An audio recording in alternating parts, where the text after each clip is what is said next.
क्या देबै यहाँ सरकार बनाबै यहाँ के वोट देबै?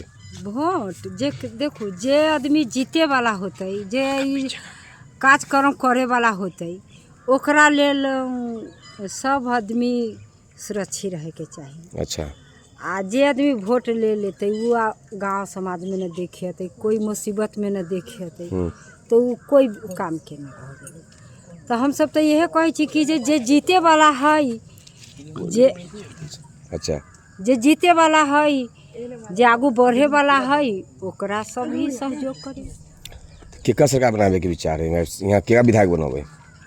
तो हमरा यहाँ के तो रंजू गीता विधायक रही ओका तो टिक से न मिल रही। हाँ टिकट न मिल रहा तो ओका टिकट न मिल रही तो ओकर तो कोई अथिए न है। हाँ तो केगा देबै यहाँ? तो अब जहाँ हम तो अभी न कहब कि जे हम फला के देबै चिन्हा के देबै जो वोट गिरतै कहाँ वोट समाज लोग देते वहाँ पर हम जरूर देबै। एगो वोट के अधिकार हम छिए। कहाँ घर भेल? हमर बसाहा घर भेल बाबू।